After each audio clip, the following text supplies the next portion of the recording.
Welcome friends to Farm Fresh Designs 59.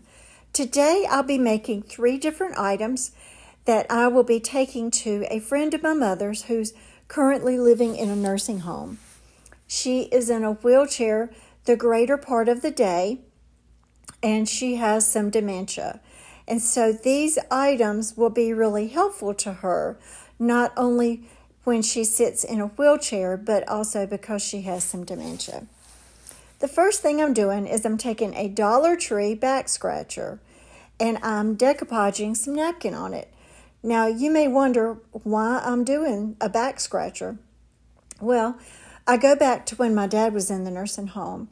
My dad always had really dry skin and he was in a wheelchair all of the time, and in the nursing facility that he was in, he did not get a shower every day.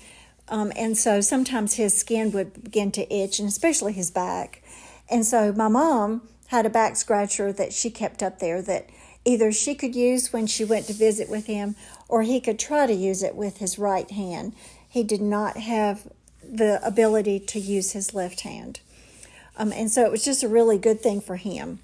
So I thought, well, I will make my mom's friend one of these, but I want to make it really frilly and pretty.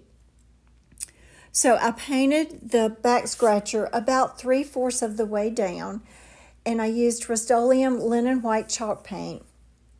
And then this is just small pieces of a napkin that had little pink flowers on it. And if you've watched my other videos, I use a water pen to paint around the different designs on a napkin, and it just pulls off really easy. And so that's what I use to get those pieces of the napkin off. And then I'm decoupaging it down over the side of it just a little bit. And on the back, I'm doing just a little bit on the back. And I will be going in with French script in the different white areas, but just something really small. Now look at that bottom part right there. What I'm going to do there is not only am I going to put some French script on it, but I'm going to write her name in a permanent marker, because sometimes when you are in a nursing home, things might get misplaced or they may drop on the floor, and the staff need to know who to get those to. And so even though I'll be using script to decorate that part, I will be able to write with permanent marker. Now this clear stamp that I'm using today, I found it on Amazon, and it's just a French script that's very small writing, and I use it a lot, and I'm using IOD stone gray ink. I tend to use that more than I do black, just because I like it that it's real subtle. And I really like the IOD Kindest Regards script writing stamp, but the words are pretty large on that, and it wouldn't be appropriate for these small areas. So I'm just stamping here and there with the French script on the front and on the back. And once that ink dries and I've finished putting it on the front and the back, then I will put a sealer on top of that. And so I'm just finding little spots here and there just to add that little extra touch to it. And you know, Lisa on our Shabby Cottage and I, we both love script writing, just adding little portions of it here and there. And I just think it just adds so much to a piece. Now remember, on that back side, I will be writing her name in permanent marker. So I'm really excited to take it up to her this week when I go visit her. And then I will be putting a bow on it, but I'll make sure that I leave spot to tie a ribbon on it so she can hang it.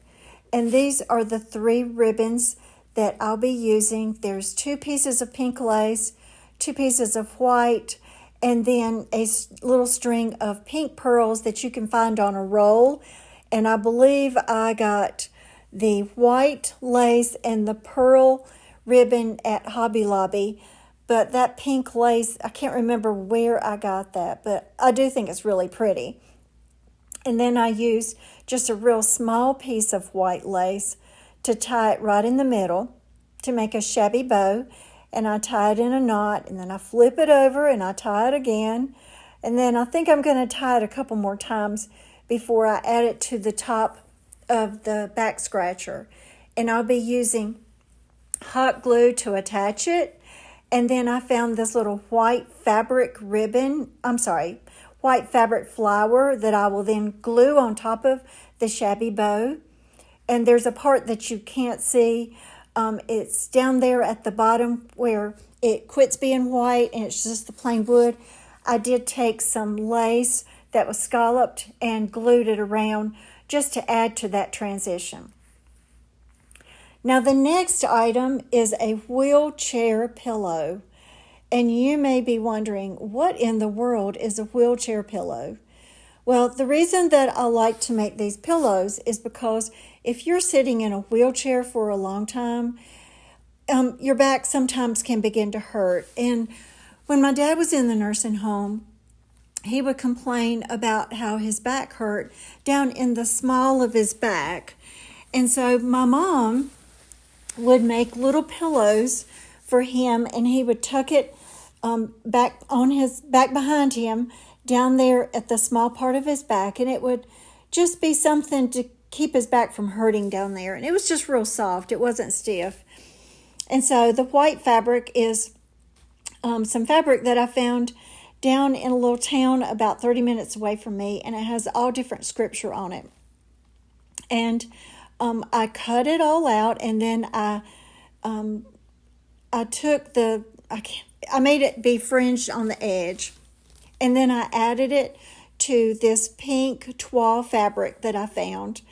And now I sewed it on with the sewing machine. But if you don't have a sewing machine, that's fine.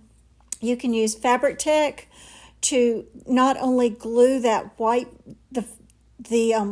fabric down with the scripture on it, but you can also glue around the edges. Now you need to leave a little opening down at the bottom so that you can put stuffing in it. What I like to do is I like to stuff the four corners and make those kind of stiff, and then I like to use stuffing and then put it in. So I'm trying to find something on my table that I can kind of push that stuffing in. And I tried a really long glue stick. I don't know what I was thinking, but it was so flexible, and I thought, well, that didn't work. So I found an old toothbrush that I use that I wipe off the baking soda baking powder that I put on the molds when I'm making clay molds. And so I use that to stuff. And then I use Fabric Tech glue, and what I'm going to do is I'm going to fold in those edges down at the bottom, and then you'll see me using just a little bit of it. It's a clear glue that dries, and it does dry pretty stiff. And then I find these little pink clips at the Dollar Tree, and then I'm going to use a popsicle stick to kind of see that little opening. Well, I've turned it down a little bit so that it won't be a raw seam. And it's kind of hard when you're doing that because the glue that you're using, it wants to stick to the stuffing, and it can kind of be messy. But go ahead and get that done and then clamp it. And so when it dries, then you can trim off the little parts of the stuffing that might have popped out a little bit. And so then I'm just going to use those pink clips to clip it off. And then honestly, I'll leave it overnight to let it dry. And then I pull the clips off. And if you haven't ever bought any of those little pink clips at the Dollar Tree, I actually have a couple packs of them. I use them a lot when I'm trying to clip things together. So it's really well worth the money. They have some small ones and they have some larger ones. And you can see where I'm just holding it together and pinching it. Or you could use clothespins. If you have clothespins, those will work just as well.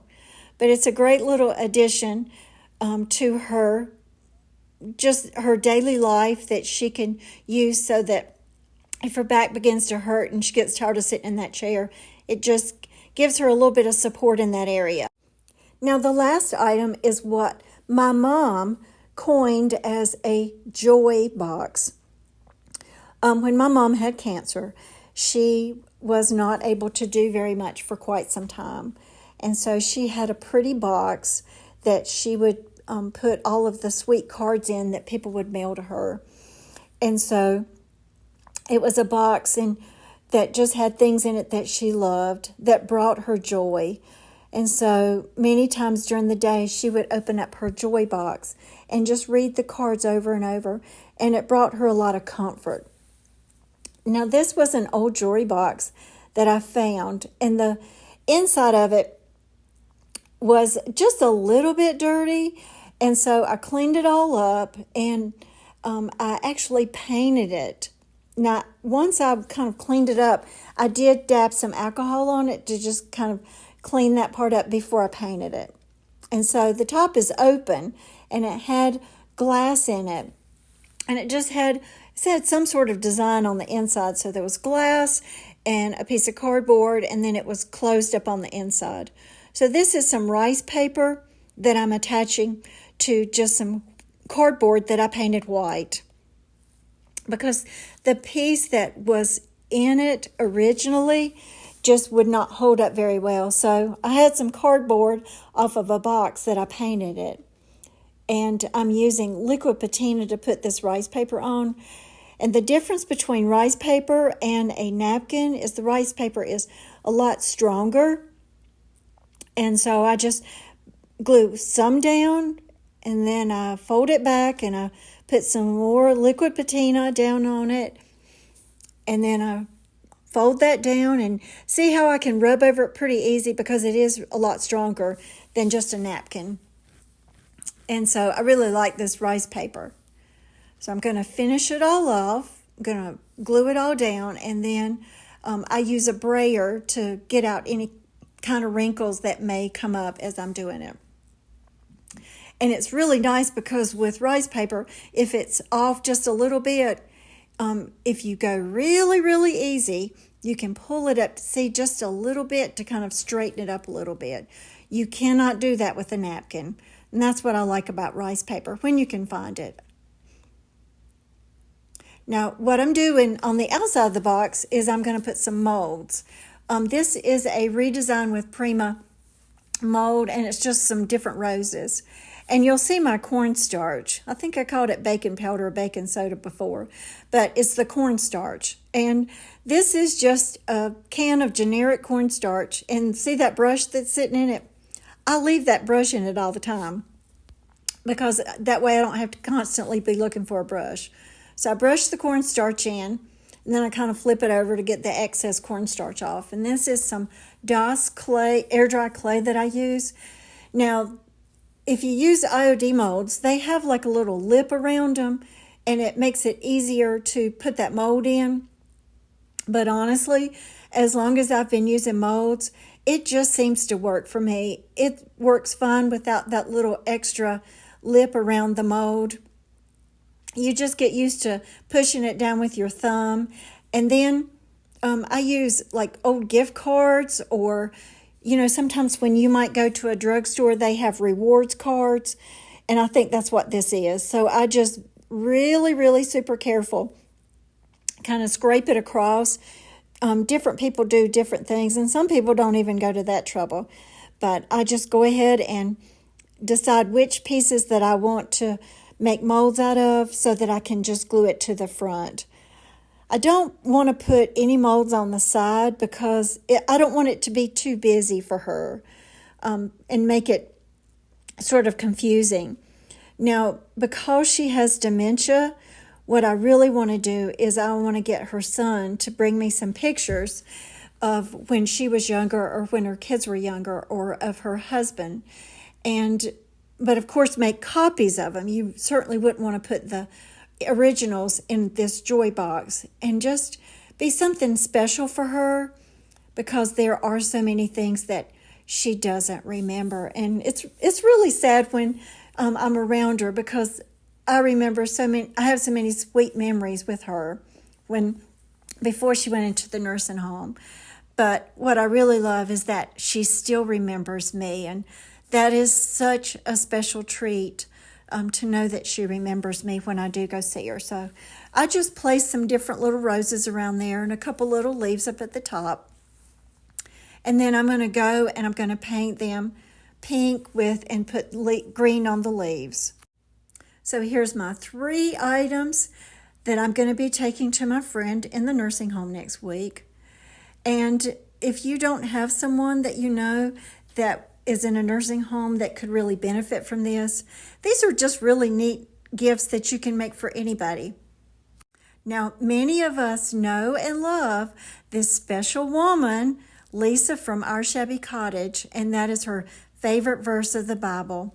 So Lisa, I know you'll be watching, and so kudos to you for being such an inspiration to all of us. So sit back and enjoy, and I hope that you like and make a comment on this video and make sure you subscribe. Thanks so much.